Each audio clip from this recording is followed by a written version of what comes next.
Good morning, everybody, and a very warm welcome to Holy Trinity Maisons-Laffitte. And this is the sermon for Epiphany 3. If you'd like to have a look at the readings today, they are from Isaiah chapter 9, verses 1 to 4, from 1 Corinthians chapter 1, verses 10 to 18, and from the Gospel of Matthew chapter 4, verses 12 to 23.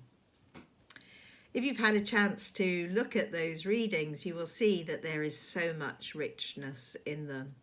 So much so that it was difficult for me to decide what or which one actually to preach on.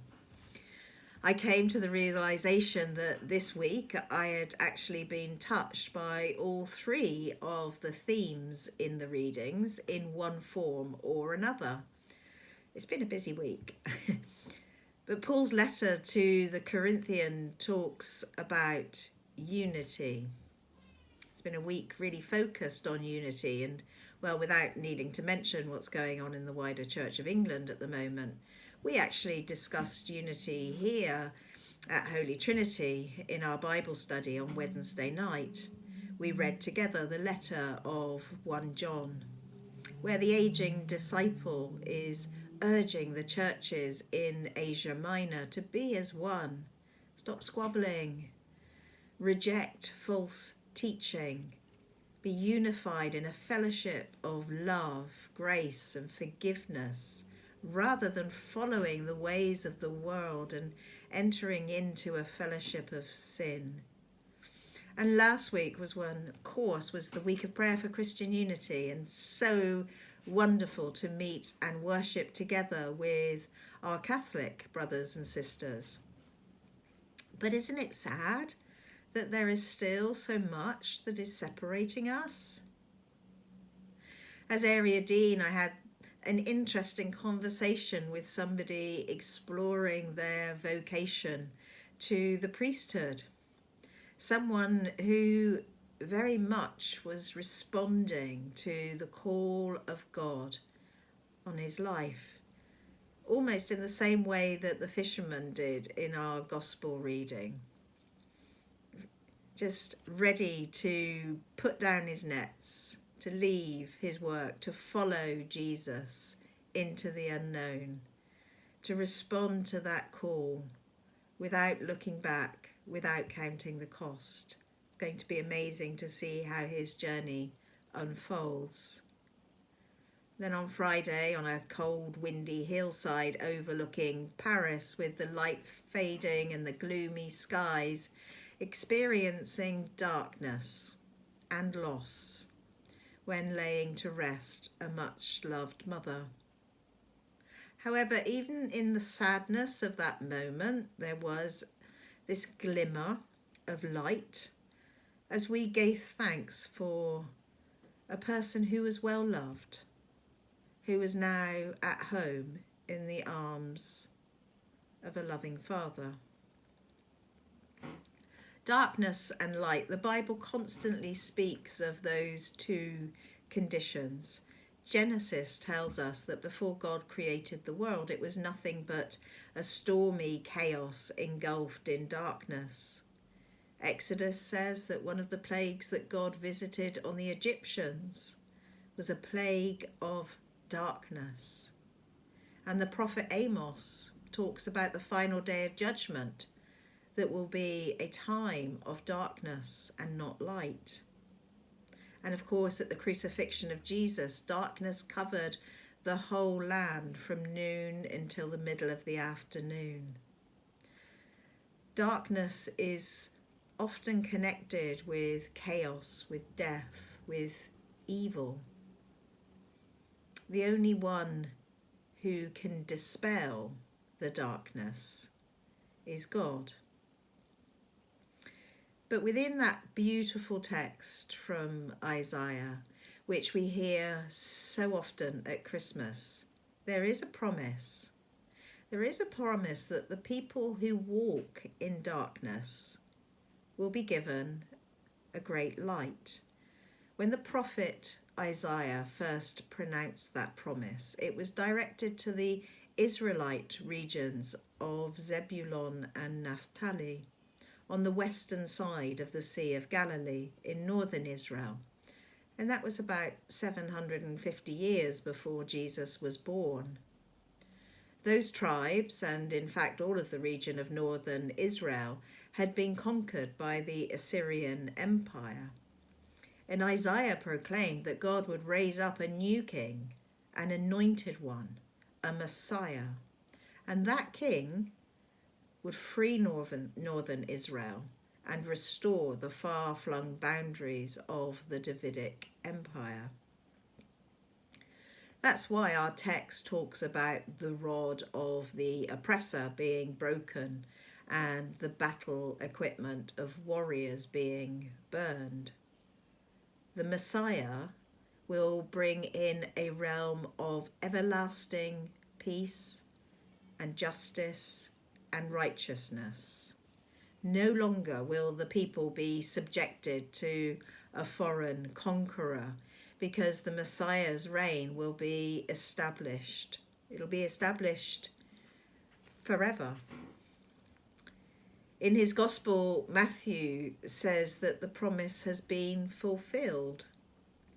And after the death of John the Baptist, when Jesus withdrew into Galilee and began his ministry there, it was in the same regions, the regions of Zebulun and Naphtali.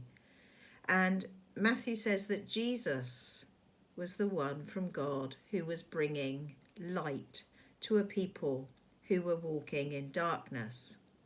And not just to those people, but to all people, to us as well. So how does this scripture talk to you? I mean, certainly we all have our dark times, don't we? I feel I'm a bit of an expert on dark times, actually.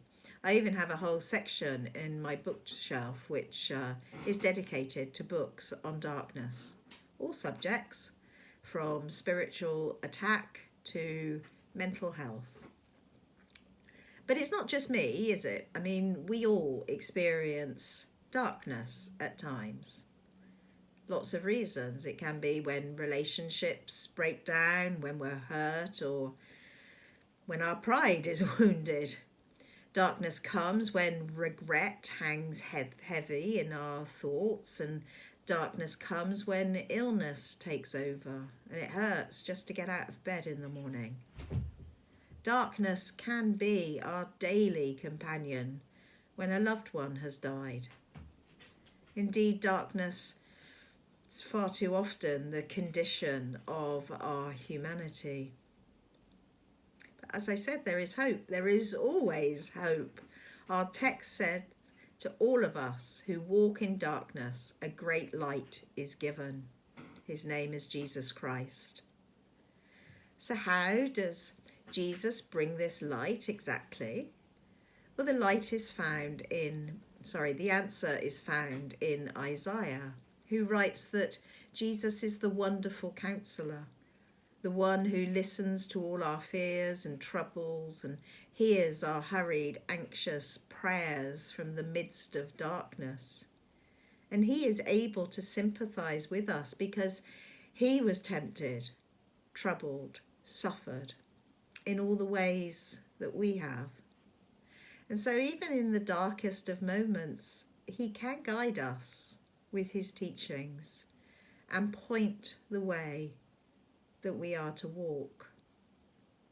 Isaiah tells us our Messiah is also a mighty God, God incarnate, come to the earth to save and deliver us from evil. Not that everything will come up roses if we trust his workings in our life, but Christ acts with the power of that God who conquered creation's chaos, God who defeated the darkness of death with the glorious Easter morn. Isaiah tells us that we have an everlasting Father. No matter how we think, how deep we think our own personal darkness may be, no matter where we are at the moment, no matter what our station or status is in life, no matter whether we are rich or poor, this Messiah gathers all of us into his loving arms and lavishes on us a love that excels all other loves: tenderness, mercy, understanding, forgiveness. Our Messiah brings them all. Isaiah tells us he is the Prince of Peace. And do you remember his words? Peace I leave with you, he said. My peace I give to you. Not as the world gives do I give to you, but it is a peace that passes all understanding. It's a peace in here, in our hearts. See, it's all looking brighter already, isn't it? Christ brings us a peace that will finally engulf this war-torn world, for his will be that universal reign. There will come a day, say the scriptures, when every implement of war will be destroyed from the earth. God will be all in all, and the words of the psalmist will be on all our lips. And we shall cry, steadfast love and faithfulness will meet. Righteousness and peace will kiss each other. Faithfulness will spring up from the ground, and righteousness will look down from the sky. Imagine that day. Imagine the harvest in that day. Imagine the fishing. But in scripture, Jesus tells us that the harvest is plentiful now, but the workers, the fishermen, I will make you fisher of men, the fishermen are few. You know, if we're going to bring in the nets of the harvest, we have to believe in the promises of God that he will dispel our personal darkness, because that often leads us into no action. No one wants to fish in the dark. If we are going to bring in the nets, we must be unified. No one wants to go fishing when it's stormy and the boat is rocking. If we want to bring in the nets, if we want to bring in the harvest, there may well be something that we're holding on to that we need to let go of first. So what do you say? Are you ready to respond to the call of Jesus on your life?